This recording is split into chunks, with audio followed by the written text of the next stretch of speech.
कोई भी आके सिर्फ एक लाइन बताए बिना किसी भी फैक्ट्स को कोट करते हुए, बिना किसी भी एविडेंस को दिखाते हुए इतना बड़ा क्लेम कर दे, ये पॉसिबल नहीं। रॉयटर्स ही बता रहा है कि यूएस ऑफिशियल खुद आके बता रहे हैं कि भाई ऐसा कोई भी मामला उनके पास तो एटलीस्ट जानकारी नहीं है कि F-16 कोई भी डैमेज हुआ हो। तब प्रूफ कहाँ है बताना पड़ेगा। अब जो हमारी आर्म्ड फोर्सेज हैं उसी में लोग अलग अलग भाषा बोल रहे हैं, तो क्या करें हम, किसके पास जाएं? वाई आई डोंट बिलीव कि जो एयर चीफ मार्शल ने कहा है वो सही है। कोई उन्होंने प्रूफ नहीं दिया, कोई रीजनिंग नहीं दी, बस एक स्टेटमेंट दी। कोई फोटो भी नहीं है डेबरी की, कुछ भी नहीं। कि ये जो बयान दिया गया है ना, ये इंटरनेशनल कम्युनिटी के लिए है ही नहीं, ये तो डोमेस्टिक ऑडियंस के लिए, हमारे लिए, कि हम सुन के खुश हो जाएं। एक और सवाल उठता है क्रेडिबिलिटी का। अगर कुछ भी एविडेंस नहीं दिखाया गया है तो हम क्या माने? वैसे भी हम एक ऐसे देश में रहते हैं which is number 1 for spreading misinformation and disinformation. And इतना इंटरनेशनल इंटरेस्ट रहा है, किसी ने भी आके बताया कि पाकिस्तान के जेट्स लूज हुए, एंड जो हमारी आर्म्ड फोर्सेज हैं वही हमें कॉन्ट्रडिक्टिंग स्टेटमेंट्स देती हैं, तो हम क्या करें उसका? एंड ऐसा पहली बार नहीं है कि हमारी आर्म्ड फोर्सेज ने कोई स्टेटमेंट दी हो जो गलत साबित हो गई है। पर असलियत क्या है? असलियत ये है कि ऐसा कुछ हुआ ही नहीं था। ये क्लियरली बताता है कि जो हमारी आर्मी है, मिलिट्री है, क्या वो अपने आप एक्ट कर रही है ये सब, या कोई पर्टिकुलर पॉलिटिकल प्रेशर है? आई डोंट नो। क्या हम ट्रस्ट कर सकते हैं हमारी आर्म्ड फोर्सेस को एंड के जो भी वो स्टेटमेंट दे रहे हैं या फ्यूचर में जो भी देंगे वो हमेशा 100% सही होगा?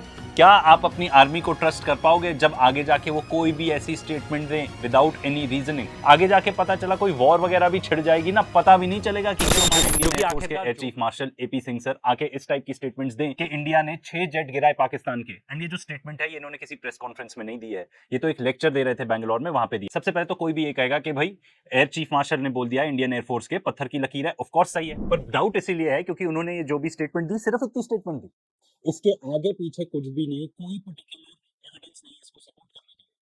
इसलिए भाई मेरा तो ये ओपिनियन है कि चाहे सामने वाला जो भी हो, प्रधानमंत्री हो, प्रेसिडेंट हो, लीडर ऑफ ऑपोजिशन हो, तुम्हारा बाप ही क्यों ना हो, बिना किसी रीजनिंग के लिए तुमको कुछ भी बोले, बिना किसी एविडेंस के लिए कोई कुछ भी बोले, तो सवाल तो पूछना बनता है। खासतौर पे आजकल दुनिया में जो स्थिति है, हमारे देश में जो स्थिति है, ये ट्रस्ट मी ब्रो वाला फंडा ना बिल्कुल नहीं चलेगा, चाहे वो कोई भी हो। और खास तौर पे यहाँ पर क्योंकि ऑपरेशन सिंदूर जो है वो 7 से 10 मई तक चला था। ये जो पर्टिकुलर स्टेटमेंट दी है हमारे एयर चीफ मार्शल ने, ये दी है 9 अगस्त को। एक और बहुत अहम चीज हुई थी 8 अगस्त को, इससे रिलेटेड बिल्कुल भी नहीं है, वो ये थी कि राहुल गांधी ने प्रेस कॉन्फ्रेंस करके ये अलेज किया था कि वोटर चोरी हो रही है। मैं आपको बता रहा हूं कोई रिलेशन नहीं है, ये तो बस एक न्यूज थी 8 अगस्त की, आपको बतानी जरूरी थी। मई से अगस्त के बीच में, यानी कि ऑपरेशन सिंदूर से लेके ये जो पर्टिकुलर स्टेटमेंट दी है सर ने, क्या क्या हो चुका है पूरे टाइम दुनिया स्पेकुलेट करती रही, किसी ने भी नहीं छोड़ा भाई, चाहे वो हमारे पॉलिटिशियंस हो, आर्म्ड फोर्सेस के रिटायर्ड लोग हो, क्रिएटर्स ही क्यों ना हो। इतने सारे इंटरनेशनल क्रिएटर्स हैं जिन्होंने दिन रात रोज के रोज ऑपरेशन सिंदूर के बारे में वीडियोस बनाई। सिर्फ इंडिया और पाकिस्तान ही नहीं, अमेरिकन, चाइनीज, सब लोग इन्वॉल्व हो गए इसमें, ये पता लगाने किसके कितने जेट्स गिरे। तो जो इंटरनेशनल मीडिया और एक्सपर्ट्स ने ये कंक्लूजन निकाला कि हाँ इंडिया के जेट्स गिरे, कम से कम 3 गिरे। फ्रेंच इंटेलिजेंस रिपोर्ट खुद ही बता रही है कि कम से कम 1 राफेल था। और हमारे इंडिया में भी रिपोर्ट हुआ, सबसे पहले हिंदू में रिपोर्ट हुआ, फिर एकदम से उस रिपोर्ट को हटा दिया गया। उसके बाद वायर ने रिपोर्ट किया, कुछ टाइम के लिए तो वायर की वेबसाइट ही डाउन हो गई थी, आप एक्सेस भी नहीं कर पा रहे थे, लग रहा था वायर देखने के लिए भी वीपीएन ही यूज करना पड़ेगा। पर फिर उसके बाद वायर ने भी वो न्यूज आर्टिकल हटा दिया एंड वायर वेबसाइट भी वापस आ गई। ऑपरेशन सिंदूर की प्रेस कॉन्फ्रेंसेस हो गई, हमारे एयर मार्शल भारती साहब ने भी बताया कि भाई losses are a part of combat. उन्होंने कहीं ना कहीं ये भी हिंट किया कि हाँ हमने एयरक्राफ्ट गिराए हैं, कितने गिराए, क्या गिराए, ये कुछ भी नहीं डिस्कस हुआ। साथ ही साथ उन्होंने बहुत ही डिटेल्ड डिस्कशन किया, पूरे स्लाइड्स दिखाए कि कहां कहां पाकिस्तान की एयरफील्ड्स को या उनके क्या क्या इक्विपमेंट को हमने डैमेज किया। वहीं दूसरी तरफ अब भाई आप कह सकते हो कि भाई ये जो कम्युनिकेशन वॉरफेयर था वो पाकिस्तान जीत गया, ये भी हो सकता है। असलियत में ये भी हो सकता है कि उन्होंने आके जो प्रेस कॉन्फ्रेंस दी है उसमें भी कुछ ना कुछ सच्चाई हो। तो वहां के जो एयर वाइस मार्शल है औरंगजेब, उन्होंने आके एक डिटेल्ड एक्सप्लेनेशन दिया, एक पूरा प्रेस कॉन्फ्रेंस किया, उन्होंने डिटेल्ड एक्सप्लेनेशन दिया, पूरा प्रेजेंटेशन दिया ये बताने के लिए कि इंडिया के 6 जेट्स गिराए। कौन से थे वो जेट्स, उनका इलेक्ट्रॉनिक आइडेंटिफिकेशन नंबर क्या था, एग्जैक्टली कहां उन्हें गिराया, ये सब डिटेल उन्होंने दिया। पॉइंट ये है कि कोई भी आके सिर्फ एक लाइन बताए बिना किसी भी फैक्ट्स को कोट करते हुए, बिना किसी भी एविडेंस को दिखाते हुए इतना बड़ा क्लेम कर दे, ये पॉसिबल नहीं है। चलिए हम तो इंडियन है, हम मान लेते हैं, हमको तो वैसे भी इतना ज्यादा मिस इन्फॉर्मेशन, डिसइंफॉर्मेशन परोसा जाता है रोज के रोज। पर क्या इंटरनेशनल कम्युनिटी मानेगी इस चीज को? बिल्कुल भी नहीं। चलिए ये मान लीजिए कम्युनिकेशन वॉरफेयर लूज कर दिया हमने शुरू में, बाद में तो कैचअप कर सकते थे, बाद में तो पूरे एविडेंसेस के साथ बता सकते थे कि हुआ क्या। पर शायद हम यही बताना भूल गए पूरे इस टाइम पे कि हमने उनके जेट्स गिराए थे। हमारे जो सीडीएस हैं जनरल चौहान, उन्होंने भी अग्री किया कि हाँ हमारे जेट्स गिरे थे। उन्होंने ये भी नहीं मेंशन किया उस टाइम पे कभी भी कि हमने इतने इतने जेट्स पाकिस्तान के गिराए थे। क्योंकि शायद गिराए ना हो। उन्होंने ये जरूर डिनाई किया था कि हाँ 6 प्लेन नहीं गिराए गए थे। एक पूरा पार्लियामेंट्री डिबेट हो गया ऑपरेशन सिंदूर के दौरान। भाई नेतागण को तो आप लोग जानते ही हो ना अच्छे से, चाहे कोई भी नेता हो, लीडर ऑफ ऑपोजिशन हो या रूलिंग पार्टी के हो, कोई भी क्रेडिट लेने से पीछे नहीं हटता। जब इतनी हीटेड डिस्कशन चल रही थी तब उस टाइम पे क्यों नहीं बताया कि पाकिस्तान के ये जेट्स गिराए? क्या ये आफ्टर थॉट था? आई डोंट नो, मैं तो सवाल पूछ रहा हूं। अब एयर चीफ मार्शल ने स्टेटमेंट तो दे दी, अब आप उसका बैकलैश देखो इंटरनेशनल कम्युनिटी में क्या है। ये रॉयटर्स में रिपोर्टेड है, पाकिस्तान के जो डिफेंस मिनिस्टर हैं वो बता रहे हैं कि ऐसा कुछ हुआ ही नहीं, कोई प्रूफ भी नहीं है इस चीज का। इनफैक्ट उन्होंने तो आके ये तक बोल दिया कि इन्वेंट्रीज चेक करा लो, इंडिपेंडेंट वेरिफिकेशन तक करवा लो। इस पर्टिकुलर कमेंट के बाद इंडियन एयरफोर्स का या इंडियन गवर्नमेंट का कोई पर्टिकुलर कमेंट नहीं आया इस चीज को लेकर। रॉयटर्स ये भी बता रहे हैं कि जो एयर चीफ मार्शल ने पर्टिकुलर स्टेटमेंट दी, उन्होंने ये बताया नहीं कि किस टाइप के फाइटर जेट्स गिराए गए। उन्होंने ये तक क्लेम किया कि कुछ F-16 भी डैमेज हुए हैं। रॉयटर्स ये बता रहा है कि यूएस ऑफिशियल खुद आके बता रहे हैं कि भाई ऐसा कोई भी मामला उनके पास तो एटलीस्ट जानकारी नहीं है कि F-16 कोई भी डैमेज हुआ हो। सर मेरा रिक्वेस्ट है कि प्लीज प्लीज जो भी मोटिव रहा हो, अगर मान लीजिए बात असली है तो प्लीज आके कॉन्क्रीट प्रूफ दीजिए उस चीज का, और अगर नहीं है तो अपने और देश की क्रेडिबिलिटी के साथ खिलवाड़ मत कीजिए प्लीज। हम खुद भी रिस्क ले रहे हैं ये वीडियो बना के, क्योंकि लोग कहेंगे अरे उन्होंने बोल दिया, तुम कौन हो डाउट करने वाले। पर सवाल ये है, जो मैंने पहले भी बताया फिर भी बताऊंगा, कि भाई नेता जो भी स्टेटमेंट दे दें आप एक्सेप्ट कर लेते हो कि ठीक है भाई फैक्चुअली इनएक्यूरेट हो सकती है, पर कोई इस टाइप का स्टेटमेंट एयर चीफ मार्शल आके दे, उस पे आप डाउट नहीं कर सकते कि भाई इनएक्यूरेट है कि नहीं है, आपको खुद उत्ते प्रूफ देने पड़ेंगे। तो सर मेरा रिक्वेस्ट है कि प्रूफ दे दीजिए इस चीज का। और साथ ही साथ जो भी क्लेम किया जा रहा है उसको कॉन्ट्रडिक्ट कर रही है इंटरनेशनल मीडिया और यूएस ऑफिशियल्स। हमको पूरा फेथ है हमारी आर्म्ड फोर्सेस में, पर जो माहौल है ना, किसी को भी ब्लाइंडली ट्रस्ट नहीं किया जा सकता। प्रूफ कहाँ है बताना पड़ेगा, क्योंकि बात सिर्फ हमारी नहीं है, बात पूरी इंटरनेशनल कम्युनिटी की है कि हमारी दुनिया के सामने इमेज कैसी है, वो भी मैटर करता है। इसीलिए जरूरी है कि प्रूफ दिखाए जाए। तो जो वो बात कर रहे हैं कि काफी लोगों ने इस चीज के बारे में बात की है, वो इसकी बात कर रहे हैं कि जो हमारे इंडियन डिफेंस के अटैचे हैं इंडोनेशिया में, उन्होंने आके ये बता दिया था कि भाई हमारे एयरफोर्स के जेट गिरे थे, वो भी इसलिए गिरे थे क्योंकि कंस्ट्रेंट्स थी, पॉलिटिकल कंस्ट्रेंट्स थी, कि भाई आप जो पाकिस्तान की मिलिट्री एस्टैब्लिशमेंट है उसको टारगेट नहीं करेंगे, सिर्फ टेरर इंफ्रास्ट्रक्चर को टारगेट करेंगे। सर मेरा तो एक सिंपल क्वेश्चन है यहाँ पे कि अगर टोटल फ्रीडम थी तो फिर आपने क्यों ऐसा सोचा कि हम जाके अटैक कर देते हैं और एयर डिफेंस सिस्टम को छुआ तक नहीं, अटैक तक नहीं किया। मेरी अंडरस्टैंडिंग बहुत ही बेसिक है, पर मैंने जितने भी एक्सपर्ट्स को सुना है वो ये बताते हैं कि भाई सबसे पहले तो आपको एयर डिफेंस सिस्टम को खत्म करना पड़ेगा, फिर आप जाके जो आपका एक्चुअल ऑब्जेक्टिव है उसको अचीव कर सकते हैं, जो भी चीज उसके बाद डिस्ट्रॉय करनी है उसको उसके बाद टारगेट कर सकते हैं। I hope I am wrong and I would like to know if I am wrong in this case, कि भाई अगर आपके पास कोई भी पॉलिटिकल कंस्ट्रेंट नहीं था तो आपने ये पर्टिकुलर राउट क्यों चूज किया, एंड उससे हमारे फिर जेट्स लूज हुए, गिरे, तो उसके लिए जिम्मेदार कौन है। सर मैं ये भी जानना चाहूंगा कि आर्म्ड फोर्सेस के लोग ही, सरप्राइजिंगली आर्म्ड फोर्सेस के लोग ही अलग अलग भाषा बोल रहे हैं, तो कौन सही है, हम किसकी बात माने? देश में वैसे भी इतनी ज्यादा अंधेरगर्दी है, आप किसको मान सकते हैं? नेता तो चलिए छोड़ दीजिए, ठीक है ना, इलेक्शन कमीशन पे आप ट्रस्ट नहीं कर सकते, अब जो हमारी आर्म्ड फोर्सेज हैं उसी में लोग अलग अलग भाषा बोल रहे हैं, तो क्या करें हम, किसके पास जाएं?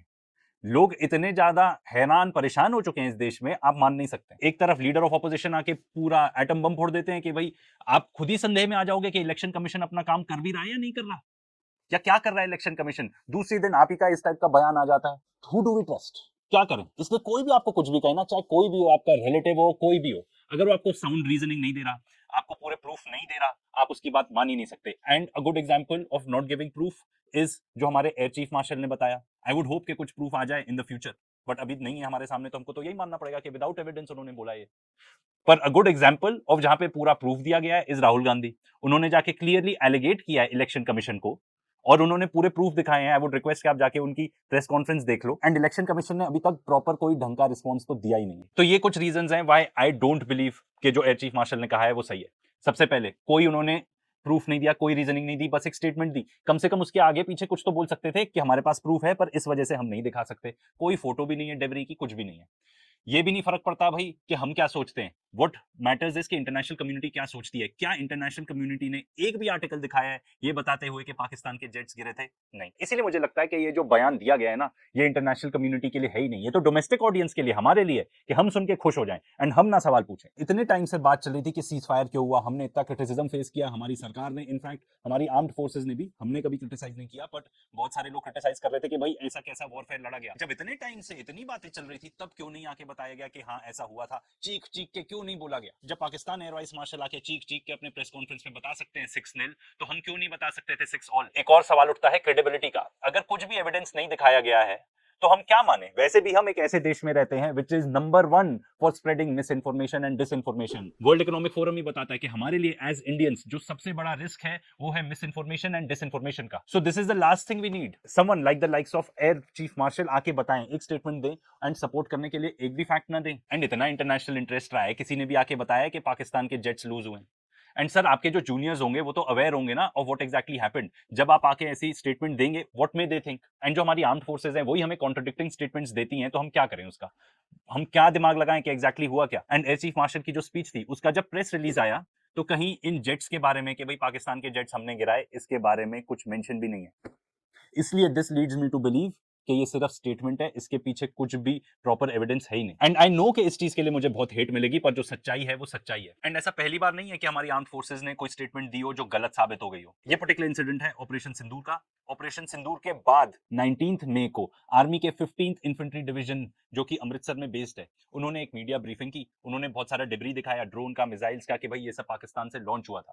एंड ये सारी चीजें इंटरसेप्ट कर ली थी हमारे एयर डिफेंस सिस्टम ने। उसी टाइम पे इंटरव्यू दिया एएनआई को मेजर जनरल कार्तिक शेजदारी ने, जो बेसिकली जनरल ऑफिसर हैं, जो कमांडिंग ऑफिसर हैं 15th इन्फेंट्री डिवीजन अमृतसर के। उन्होंने ये बताया कि पाकिस्तानी आर्मी के पास कोई लेजिटिमेट टारगेट था ही नहीं टू स्ट्राइक इनसाइड इंडिया, क्योंकि उनकी पॉलिसी टेररिज्म की है। उन्होंने ये बताया कि पाकिस्तान ने टारगेट की रिलीजियस प्लेसेस, एंड स्पेसिफिकली उन्होंने ये बताया कि गोल्डन टेंपल तक को टारगेट किया गया। ये तक बताया उन्हें, and I am quoting, it saw a surfeit of drones and missile attacks which were thwarted bravely by our army air defense gunners। वो क्लियरली बता रहे हैं कि गोल्डन टेंपल को टारगेट किया गया था विद ड्रोन्स एंड मिसाइल्स। ये एक इंडियन आर्मी के मेजर जनरल बता रहे हैं हमें। उसी दौरान में 19 को एक और इंटरव्यू दिया गया था एएनआई को, जो कि दिया था director general army air defence lieutenant general Sumer Ivan D'Cunha ने। उन्होंने तो इतना तक बोल दिया कि भाई हम श्रेय देते हैं हेड ग्रंथी को, जो हेड प्रीस्ट हैं गोल्डन टेंपल के, कि उन्होंने अलाउ किया आर्मी को डिप्लॉय करने के लिए अपनी air defence guns Golden Temple के प्रीमाइसेस के अंदर। उन्हीं को कोट कर रहा हूं, it was very nice that the head granthi of the Golden Temple allowed us to deploy our air defence guns. It is possibly for the first time in many years that they switched off the Golden Temple lights so we could see the drone coming. The unprecedented cooperation from the Golden Temple authorities came after they were briefed about the gravity of the threat, following which the guns were deployed. तो ये दो army के personal हैं जिन्होंने ये particular चीज claim की है, पर असलियत क्या है? असलियत ये है कि ऐसा कुछ हुआ ही नहीं था। सबसे पहले तो जो गोल्डन टेंपल के हेड ग्रंथी हैं उन्होंने आके बताया था कि ये सब झूठ है, ऐसा कुछ हुआ ही नहीं, इट इज अनट्रू। एंड ये जो पर्टिकुलर आर्टिकल है ना, वायर का है, डिस्क्रिप्शन में मिल जाएगा, जरूर जाके देख लेना और भी सर्च कर लेना इसके बारे में। मल्टीपल सोर्सेज हैं यही सेम इन्फॉर्मेशन बताते हुए। तो जो एडिशनल हेड ग्रंथी है गोल्डन टेंपल के, ज्ञानी अमरजीत सिंह, उन्होंने बताया कि ये जो पर्टिकुलर स्टेटमेंट है it is shockingly untrue and outrightly rejected it, ऐसा कुछ हुआ ही नहीं था। उन्होंने ये भी एम्फसाइज किया कि भाई ऐसी कोई परमिशन दी नहीं गई थी, ना कोई ऐसा डिप्लॉयमेंट अलाउड था सेक्रेट साइट के अंदर। फिर उसके बाद May 20 को जो हेड ग्रंथी हैं ज्ञानी राघवीर सिंह, उन्होंने भी क्लैरिफाई किया कि वो खुद तो थे नहीं, वो इंटरनेशनल विजिट पे थे ड्यूरिंग द आर्मी ऑपरेशन। तो उन्होंने भी बताया कि ऐसी कोई हुई नहीं थी बात कि भाई गन्स डिप्लॉय करनी पड़ेंगी गोल्डन टेंपल के अंदर। उन्होंने भी बताया कि ये सब झूठ है, अनट्रू है। उसके बाद जो एसडीपीसी के प्रेसिडेंट एंड एडवोकेट है हरजिंदर सिंह धामी, उन्होंने भी ये चीज कंफर्म की कि एडमिनिस्ट्रेशन ने उनको कॉन्टैक्ट किया था about switching off the lights during the blackout, and उन्होंने फुली कोऑपरेट किया, पर कोई भी कांटेक्ट नहीं था आर्मी ऑफिशियल से regarding the installation of air defence guns inside Golden Temple. I don't know what to tell you. ये clearly बताता है कि जो हमारी आर्मी है, मिलिट्री है, क्या वो अपने आप एक्ट कर रही है ये सब, या कोई पर्टिकुलर पॉलिटिकल प्रेशर है? आई डोंट नो। हमारा तो काम है सवाल पूछना, तो हम तो पूछेंगे। मेरा तो सवाल ये भी है कि भाई ऑब्जेक्टिव क्या है, क्या हासिल करना चाहते हो आप ऐसी स्टेटमेंट देके? आप ये बताना चाहते हो कि पाकिस्तानी कितने गंदे हैं, वो गोल्डन टेंपल को खत्म करना चाहते हैं, या ये पर्टिकुलर स्टेटमेंट और जो एयर चीफ मार्शल की थी, क्या ये सब दिया जा रहा है आपको डिस्ट्रैक्ट करने के लिए, आपको कंफ्यूज करने के लिए? जो बड़ी समस्या है, जो बड़ी प्रॉब्लम है, आप उस पर फोकस ही ना कर पाओ। फॉर एग्जाम्पल ये जो वोट चोरी वाला मामला है इलेक्शन कमीशन का, आप उसको भूल जाओ और बाकी हम आपको हेडलाइंस दे रहे हैं उस पर फोकस करो। पर इससे भी बड़ी प्रॉब्लम पता है क्या है? कि क्या हमारे जो आर्म्ड फोर्सेस हैं वो एक पॉलिटिकल टूल बनते जा रहे हैं, ताकि जो पॉलिटिशियंस हैं वो अपने ऑब्जेक्टिव्स अचीव कर सकें, जो वो चाहते हैं वो अचीव कर सकें। भाई हम इमेंस प्राइड लेते हैं हमारे आर्म्ड फोर्सेस में कि भाई वो बिल्कुल भी पॉलिटिकल नहीं है, पर क्या आज के डेट में भी ऐसा है? क्या हार्म पहुंचा सकता है ये हमारे देश को, हमारी सोसाइटी को? आप सोच भी नहीं सकते हो। क्या हम ट्रस्ट कर सकते हैं हमारी आर्म्ड फोर्सेस को, एंड के जो भी वो स्टेटमेंट दे रहे हैं या फ्यूचर में जो भी देंगे वो हमेशा 100% सही होगा? क्योंकि एक बार जो भरोसा होता है ना वो टूट जाता है ना, तो उसको वापस जोड़ने में ना बहुत टाइम लगता है। एक बहुत अच्छा एग्जांपल है इलेक्शन कमीशन। क्या आपको लगता है ये सब इस टाइप की स्टेटमेंट्स इसलिए दी जा रही हैं ताकि हम डिस्ट्रैक्ट हो जाएं अपने मेन टॉपिक से? क्या आप अपनी आर्मी को ट्रस्ट कर पाओगे जब आगे जाके वो कोई भी ऐसी स्टेटमेंट दें विदाउट एनी रीजनिंग? क्या आप किसी को भी ट्रस्ट कर पाओगे? क्या एक देश ऐसे चल सकता है जब कोई भी आके मिस इन्फॉर्मेशन डिसइंफॉर्मेशन फैला जाए? And I am not saying कि उन्होंने फैलाई, आई एम जस्ट सेइंग कि आप जो भी बोल रहे हो फैक्ट्स दीजिए प्लीज, ताकि हम थोड़ा अपना दिमाग we can wrap our head around the facts and then come to our conclusion. But अगर आप आके सिर्फ एक स्टेटमेंट दे दोगे तो हम क्या क्या माने हम उसका? एंड आप जानते हो ये कितना डेंजरस है। आज के डेट में तो स्टेटमेंट्स आ रही हैं, आगे जाके एक्शन भी हो सकते हैं। एंड ये जो भी स्टेटमेंट्स दी हैं हमारी इंडियन आर्म्ड फोर्सेस ने, ये क्यों दी हैं पता है? कि जो हमारी डोमेस्टिक ऑडियंस है उसके लिए दी है, हम खुश हो जाएं, ऐसा हुआ हमारी आर्मी ने ये कर दिया, ऐसा हुआ हमारी आर्मी ने उनको फोड़ दिया। ये इस पर्टिकुलर चीज के लिए बताई जा रही है आपको स्टेटमेंट्स, इसका इंटरनेशनल डिप्लोमेसी उससे कोई रिलेशन ही नहीं है। एंड मैं फिर से रिपीट करूंगा बिकॉज ये बहुत जरूरी है। आगे जाके पता चला कोई वॉर वगैरह भी छिड़ जाएगी ना, पता भी नहीं चलेगा कि क्यों छिड़ी, क्योंकि आखिरकार जो भी टाइप के स्टेटमेंट्स दिए जा रहे हैं, कोई भी डिसीजंस लिए जा रहे हैं, वो ना आपको खुश करने के लिए किए जा रहे हैं, अपीज करने के लिए, आपको सच्चाई बताने के लिए बिल्कुल भी नहीं।